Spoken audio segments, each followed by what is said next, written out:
Honorable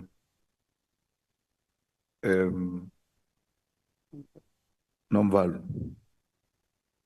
you know, we must refuse the temptation to want to make a determination of representatives of other parties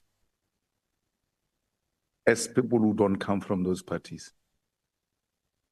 And SMK, we should actually be even more concerned because we are sitting in the JSC today without Honorable Tlhophe, which they wanted to dictate to you that you must remove him and all manner of things. And you refused. Until now, we're short of a member of parliament in the JSC because you refused that no one is going to dictate to you as to who you are sending to the JSC. All I'm saying is, having experience of the opposition parties, it's well and good and nice today that you join forces with them. Tomorrow they're going to remove you. They're going to want to determine to your party who must be sent from your party. We shouldn't agree to that. We shouldn't agree to that.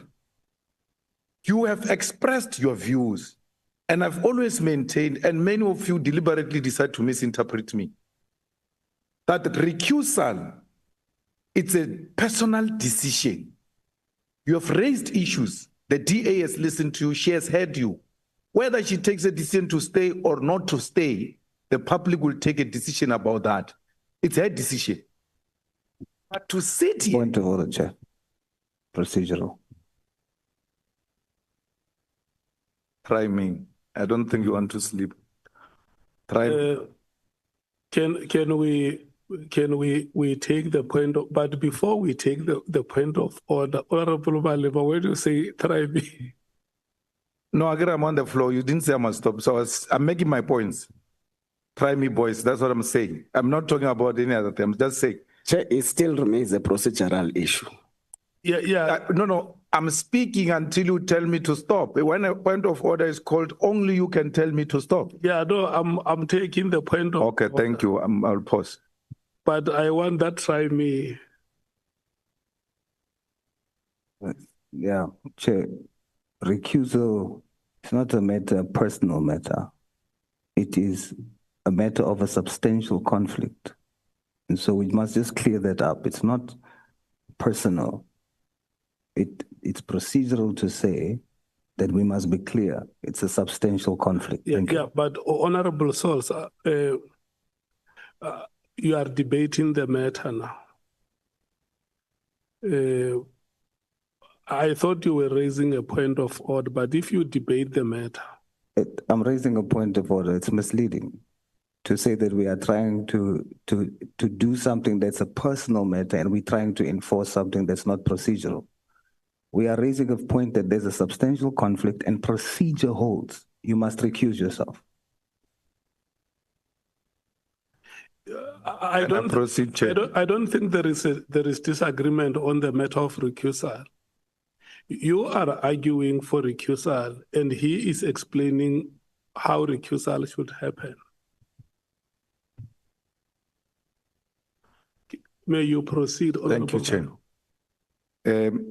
So, it can't be correct that you want to determine a membership and representative of certain political parties in this committee, and I've said to you, we do not constitute ourselves. Now calls are being made for you to remove people from this committee who have been sent, correctly so, by their parties. It might be nice today, but you're establishing a precedent that is not sustainable, Honorable Nomvalo. You ought to be it doesn't matter how you feel at the time. You ought to look at the future and turn tables as to what's going to happen if this happens to us one day. I know how these chaps operate. Extremely unprincipled. Today they want to appear like they've got principle on recusal and all manner of things. Again, to say what General has presented here must be accepted as a gospel truth because it was said by a police officer under oath, then we must take what he says about Honorable Mkhunu because it's been said under oath. And why should we proceed about any other thing? Because everything General said here, a police officer under oath is honest truth, nothing else but the truth, and no one can question it. It's unprincipled. General has presented what he presented. We are going to question him tomorrow. We're still going to put whatever he put before us to test. So I'm pleading with you, Honorable Chairperson, don't fall into a temptation to do things that are unconstitutional.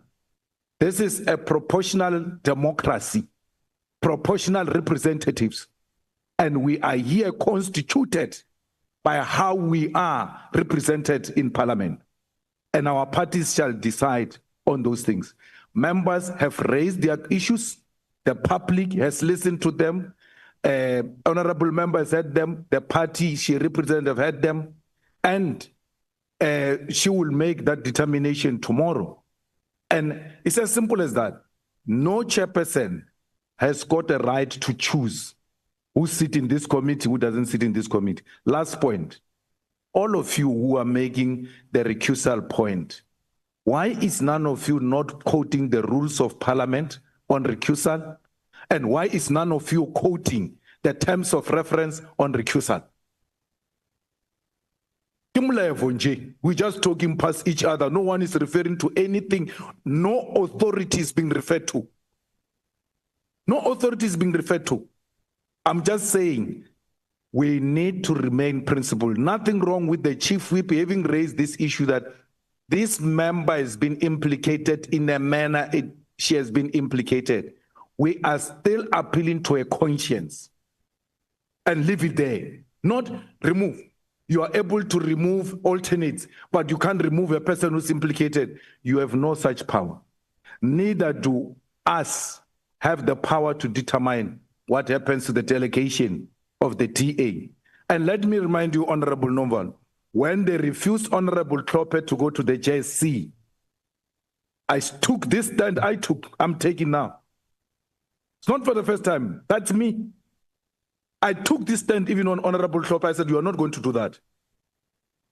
If he's a member of Parliament, he must enjoy all of those privileges until a certain decision is arrived at by the courts of this country. So today, the tables are not on your side. You say, no, you can determine who must be sent from the other party. But when it comes to your party, no one can determine who you must send. So, comrades, be principled. This road is still long. We just finished a year. We have another 4 years to go. With these honorable members that are here with you, behaving like they're raising principal matters when they are setting a precedence for you and setting a trap for you. Be warned. Point of order, Chair. No, I'm serious. I've got a point of order, Chair. Yeah, Honorable Sang. Chairperson, we were silent. I think for most of Honorable Malema's input, he was addressing members. He was not addressing Chair, as is the rules of procedure in a meeting.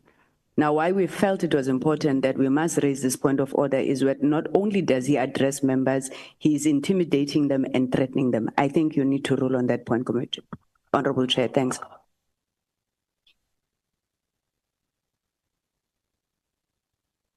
Okay, I will rule on that matter later.